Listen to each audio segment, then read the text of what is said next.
My name is Steven. I lived in East Hartford for over 15 years. I grew up in this town. I was born just across the river in Hartford, the West End.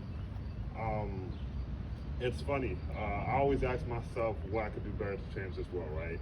And as we see what's going on in the world, we realize the transgressions and the racial transgressions, especially that have gone on in the nation, aren't just happening in these pockets of town. It's not just the Baltimores of the world, the Missouris, the Fergusons.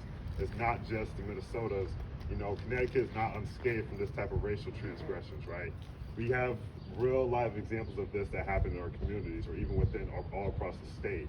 I don't know if you remember Mubarak, who died in West Haven in January, shot by the police, who they claimed was schizophrenic and also had a deadly weapon on him. You know, I was at UConn 2 months ago when Peter was running around on a nationwide manhunt who killed 2 individuals. Was able to make it to Maryland and was captured by the police and the FBI unscathed, unharmed, and fully healthy. And recognize that these little transgressions aren't because they're small incidents, but they represent a larger picture that's prevalent not only in the United States, but in Connecticut. You know, the racial divide that exists in Connecticut isn't just within in our societies and our towns, but it's between towns.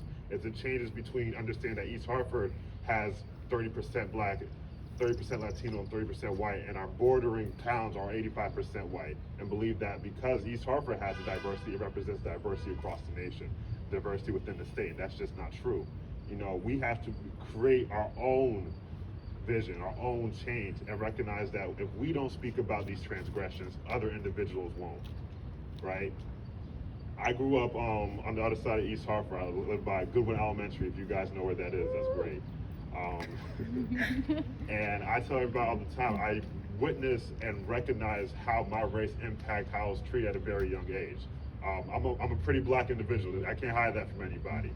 And it was always, I was given the shorter fuse, the less chances, how I was talked to by individuals, not just by my peers, but also my teachers, because racial biases and injustices aren't just they're subconscious as much as they are up front, right? And I would see how, you know, if I laughed out loud compared to my friends, I was the first one kicked out of class.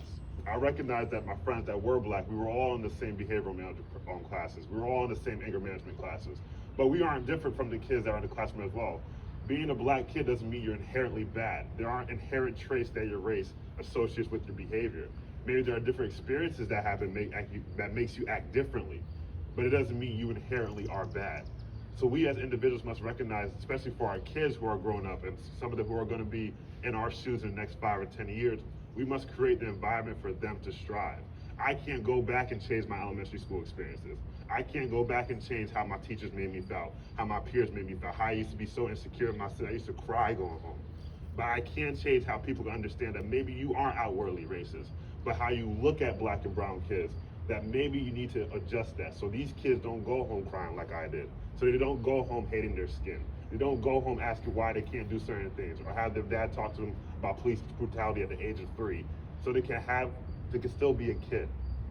You know, in Connecticut, I don't know if you guys are aware, black girls are 6 times more likely to get arrested in school than white girls, which I think is the highest in the nation up there with Louisiana and Michigan. Conceptualize that. 6 times more likely.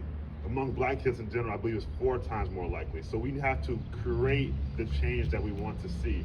And that starts within our community, right? We're in East Hartford. We have not only a mayor, we have 9 town councils. We have, I believe, John Larson, who represents the 1st District, Connecticut. We have individuals who are directly responsible for our community. So we need to bring these issues to these individuals. And the harsh reality is that if the individuals don't represent our needs, we must cultivate a leader amongst ourselves, elect them to these positions, and get the change that we seek to make.